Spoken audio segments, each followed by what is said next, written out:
After Jonas came back, she still crouched at the window. Exactly opposite in the Adams house was another little square window, and that lighted Sarah's chamber. All of a sudden, Sarah's face appeared there. The two little girls stared pitifully at each other. Presently, Sarah raised her window and put a stick under it.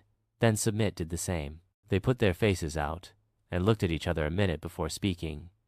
Sarah's face was streaming with tears. "What you crying for?" called Submit softly. "Father sent me up here 'cause it is sinful to make bets. And Aunt Rose has come, and I can't have any Thanksgiving dinner," wailed Sarah. "I'm wickeder than you," said Submit. "I put the revolutionary bullets in the turkey to make it weigh more than yours.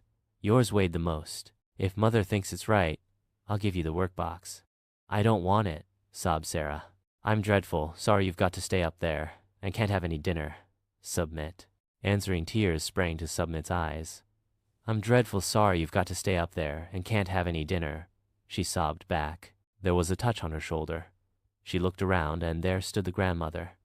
She was trying to look severe, but she was beaming kindly on her. Her fat, fair old face was as gentle as the mercy that tempers justice. Her horn spectacles and her knitting needles and the gold beads on her neck all shone in the sunlight. "You had better come downstairs, child," said she.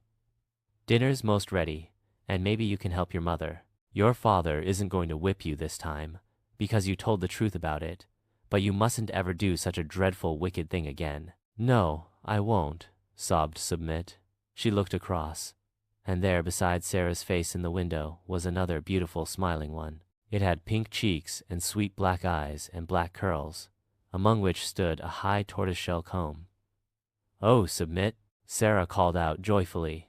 "Aunt Rose says I can go down to dinner." "Grandmother says I can," called back Submit. The beautiful smiling face opposite leaned close to Sarah's for a minute. "Oh, Submit," cried Sarah. "Aunt Rose says she will make you a doll baby like Thankful, if your mother's willing." "I guess she'll be willing if she's a good girl," called Grandmother Thompson. Submit looked across a second in speechless radiance. Then the faces vanished from the two little windows, and Submit and Sarah went down to their Thanksgiving dinners.